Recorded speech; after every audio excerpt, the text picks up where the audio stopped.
un exercice très très difficile. Écouter son nafs. Vous savez, l'islam nous apprend à faire un exercice qui s'appelle muhasabatun nafs. Demander des comptes à soi-même. Pour réussir cet exercice, il faut comprendre déjà une chose. J'ai parlé du cœur. J'ai dit que le cœur était un récipient et qu'il fallait le remplir de lumière et donc de miséricorde. La miséricorde, c'est la lumière. Mais là, on a en nous al-qalb, le cœur, et on a al-nafs. Al-nafs, c'est aussi une partie en nous qui se nourrit. Al-nafs, c'est quoi? Si le cœur, c'est l'âme, c'est plus le côté angélique. On peut dire al-qalb, on peut dire al-ruh. C'est le côté angélique qui se nourrit de lumière et de miséricorde. Al-nafs, c'est la partie matérielle. Le corps. Le corps désire des choses matérielles. Donc nafs se nourrit de deux choses. Nafs, elle se nourrit de nourriture qui la rendent plus forte. C'est pour ça que le mois de Ramadan, on doit s'abstenir de manger et de boire et d'avoir des rapports sexuels, parce que ça nourrit le nafs. Ça la rend plus forte par rapport à ruh, par rapport à l'âme, par rapport au cœur. Et Allah, il nous éduque à, pendant un mois, nourrir le ruh, l'âme, c'est-à-dire le cœur, au lieu de nourrir le nafs et de l'affaiblir. Moins la nourrir pour l'affaiblir, et nourrir notre cœur pour le renforcer et pour que le cœur reprenne le contrôle sur le nafs. La deuxième chose, c'est les péchés. Un nafs, rida'uha dhunub. Le nafs se nourrit de péchés. Et vous remarquerez que les péchés, ce sont aussi des choses matérielles. Un péché, c'est quoi? C'est manger quelque chose, c'est boire quelque chose, c'est écouter quelque chose, c'est voir quelque chose, c'est faire quelque chose. Nafs se nourrit de ça. Donc retenez les mots-clés qui vont être cités. Et regardez aussi le côté miraculeux de ce qu'Allah nous enseigne. Deux mots. Puisqu'on parle de ruh et puisqu'on parle de nafs, les deux mots que je veux qu'on médite afin de comprendre l'exercice demandé, c'est le mot nour et le mot nar. Le mot nour, c'est un mot arabe qui veut dire lumière. Le mot nar, ça veut dire feu. Le côté miraculeux, c'est Allah, pour décrire la lumière, c'est une réalité. Et Allah, pour décrire cette réalité qui est la lumière, il lui a donné un mot. Un mot qui doit nous décrire cette réalité. Ce mot, c'est le nour. Mais la combinaison de ce mot, en arabe, c'est le noun, le waw et le ra. Regardez, quand vous entendez le mot nour et quand vous entendez le mot nar, sur les trois lettres, il y en a deux qui sont pareilles. Quand vous dites nour, il y a le noun en premier, en deuxième il y a le waw et en troisième il y a le ra. Quand vous dites nar, en premier il y a le noun, comme dans nour. Et en troisième, il y a le ra, comme dans Nour. Mais la différence, c'est la lettre du milieu. Nour, pour dire lumière, c'est un waw. Et nar, pour dire feu, c'est un alif. Quelle est la différence entre le waw et le alif? En arabe, quand on écrit Nour, un waw, c'est une lettre qui va vers le bas. Et quand vous dites nar, le alif, c'est une lettre qui va vers le haut. Allah a utilisé un mot qui de lui-même, dans sa combinaison, la combinaison de ces lettres, décrit la réalité de ce que fait la lumière et de ce que fait le feu. Nour, c'est une lettre qui va vers le bas. La lumière de Dieu descend sur nous. Et c'est ce qui nourrit le cœur.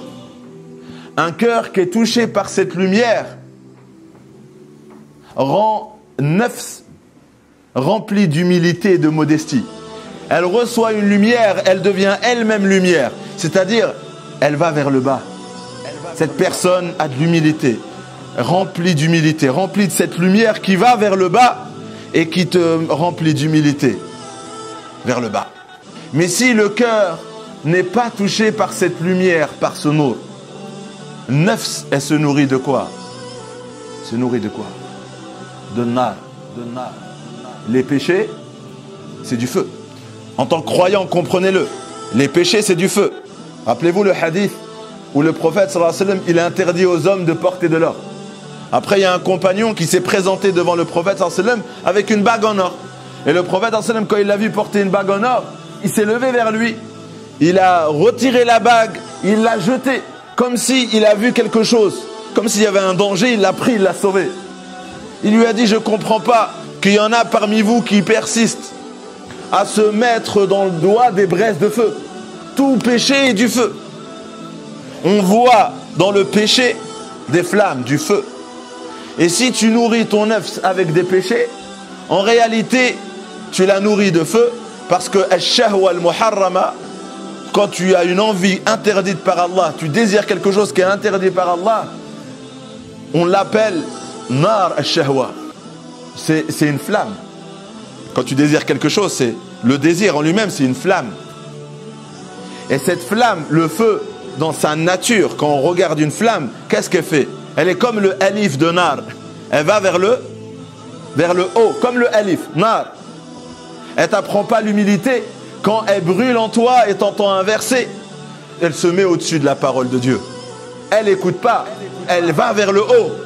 Et donc, au lieu qu'il y ait de l'humilité devant Allah, qu'est-ce qu'il y a? Elle te gonfle d'orgueil.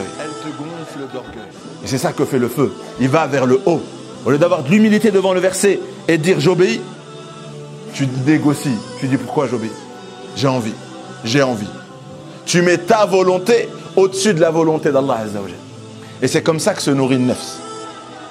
Et regardez le lien entre le nafs et l'enfer. Et entre la lumière et le paradis. Regardez le lien. L'enfer. On commence par l'enfer. Allah dira à l'enfer, après avoir jeté en enfer tous les pécheurs qui ont été privés de la miséricorde d'Allah le jour du jugement, les kuffars, les munafiqines, les non-croyants, les hypocrites, après avoir jeté les pécheurs dans l'enfer, jusqu'à qu'il y ait 0 pécheur. Il y en a paradis, enfer. Maintenant, tout le monde, tous ceux qui doivent aller en enfer sont en enfer. Allah parlera à Jahannam. Il lui dira, Hal min mazid. Il dira à l'enfer. Qu'est-ce qu'Allah dira? C'est dans le Coran. Yawma naqulu li jahannama hal imtala'ti wa taqulu hal min mazid. Le jour où nous dirons à l'enfer, est-ce que tu es rempli? Elle répondra à Allah, est-ce qu'il y en a encore? Allah maintenant, qu'est-ce qu'il va faire? Est-ce qu'il va prendre? Parce qu'il s'est engagé à la remplir, l'enfer. Il s'est engagé à remplir le paradis. Et Allah, il est juste. Et que l'enfer dit, j'en veux encore. Est-ce qu'Allah, il va prendre des innocents qui n'ont pas fait de péché, il va les jeter en enfer? Allah, comme le dit le prophète sallallahu alayhi wa sallam dans le hadith, Allah Azza wa Jal fayada' qadamahu. Allah va mettre en enfer. Regardez le hadith, il faut le comprendre. Il faut le comprendre avec la dimension qui va être citée. Allah va mettre son pied. Le prophète sallallahu alayhi wa sallam l'a dit. Fayada' qadamahu. Allah il va mettre son pied. L'enfer dira, c'est bon, je suis rempli. Ce hadith il est dans le Bukhari. Les savants qui expliquent ce hadith qui est dans le Bukhari, qu'est-ce qu'ils disent? Ils disent Allah Azza wa Jal n'a pas de corps. Allah, il est pur de toute description humaine. Allah, il n'a pas de corps. Quand on pense pied, c'est pas nos pieds. Allah, il n'a pas de corps. Donc, que veut dire ce mot? On lui attribue ce mot, ce pied, qui correspond à ce qu'il est. C'est quoi? C'est comme avec Moussa alayhi salam. Quand Moussa alayhi salam, il a demandé à Allah Azza wa Jalla, oh Allah, permets-moi de te voir. Arini anzur ilayk. Allah lui a répondu, lan tarani. Tu ne pourras pas. Tu ne pourras pas. Et Allah, il veut lui montrer que tu ne peux pas supporter ma lumière. Parce qu'Allah, il est lumière. Donc Allah, il a dit, regarde plutôt cette montagne. Si elle arrive à supporter ma lumière, donc tu pourras me supporter de me regarder. Et donc Allah Azza wa Jal a levé le voile Et une partie de sa lumière s'est dévoilée à cette montagne qui, en même pas, en un instant, au moment où elle s'est dévoilée, s'est transformée en poussière. Et il s'est soumis, il s'est prosterné. Il a dit, oh Allah, pureté à toi. Gloire et pureté à toi. Je m'excuse d'avoir demandé quelque chose que j'ignorais. Comment tu peux la supporter, cette lumière? Cette montagne, elle n'a pas pu, avec sa puissance, avec sa grandeur. Toi, tu peux supporter. Supporte que la lumière du soleil, regarde là dans les yeux. C'est ce qui se passera. Allah Azza wa Jal, quand l'enfer parlera, Allah comblera ce vide qu'elle ressent en demandant encore plus par une lumière qui lui fera dire, ça y est, c'est bon, c'est bon, c'est bon. L'enfer et le nefs ne sont-elles pas liées? Oui. Vous pensez que votre nefs un jour elle s'arrêtera de demander à faire un péché? Tu fais tauba, tu dis maintenant c'est fini. Tu dis maintenant c'est fini. Elle va te dire, Hal min mazid. Je ne suis pas encore rassasié. Je ne suis pas encore une fois. Dernière fois. Dernière fois. Toi tu dis vas-y une dernière fois et après c'est bon. Mais neuf c'est comme l'enfer. L'enfer se nourrit de pécheurs. Neuf se nourrit de péché. Et neuf mène en enfer. C'est pour ça qu'Allah il a dit, pour aller au paradis, faut dire non à neuf. Celui qui redoute la place de son Seigneur, interdit à son nefs ses désirs interdits, sa demeure éternelle sera pour lui le paradis. Allah il nous a dit comment ça fonctionne. Ne nourris plus ton nefs de péché et tu iras au paradis. La nourrir, c'est quoi? C'est commencer à aimanter ton nefs avec l'enfer. Jour du jugement, elle va aimanter ceux qui sont remplis de péché. Ceux qui se sont nourris de péché seront aimantés par l'enfer. Moi, je veux qu'il n'y ait aucune liaison entre moi et l'enfer. Et puisque je sais que les portes de l'enfer sont les péchés, je ferme toutes ces portes. Maintenant pour le paradis. Nour. Paradis, c'est quoi? C'est la demeure de la lumière. C'est quoi la lumière? Si le péché est un point noir et obscurité, les hasanats sont lumière. Et c'est comme ça qu'on nourrit le cœur. On le nourrit d'actions qu'on appelle nous des hasanats. Et c'est cette lumière-là. Vous savez, nefs, quand elle dira j'en veux encore, et Allah Azza wa Jal, il lui fera dire ça y est, ça y est, ça y est, il la comblera lui. C'est lui qui la comblera. Vous avez fait le lien? L'enfer, quand il dira j'en veux encore plus, c'est Allah qui va lui faire dire stop. Nefs, elle ne s'arrêtera pas de dire encore une fois, encore une fois, encore une fois. Maintenant, comment arrêter ça? Comment arrêter ça? Parce qu'elle ne va jamais se rassasier. Elle est incitatrice. Elle t'incite au mal. Elle ne va jamais arrêter. Donc on a besoin qu'Allah Azza wa Jal arrête cette envie qu'elle a de faire encore des péchés. Et donc, comme pour l'enfer, il n'y a que Allah qui peut lui faire dire ça y est, j'ai plus envie. C'est le cœur. Une fois que le regard d'Allah Azza wa Jal se pose sur toi, et Allah il ne regarde pas notre corps, il regarde notre cœur. Quand le regard d'Allah se pose sur toi, c'est-à-dire se pose sur ton cœur, même si ton nefs est désir un interdit, le cœur il dit non, j'ai pas envie, j'ai plus faim. C'est le cœur qui dit baisse, stop, ça y est. Le péché devient quelque chose d'amer, quelque chose de détestable. Mais si le cœur il est malade, si le cœur il est vide de lumière, eh bien quand nefs parle, le cœur il dit vas-y, pourquoi pas. Il ne s'oppose plus.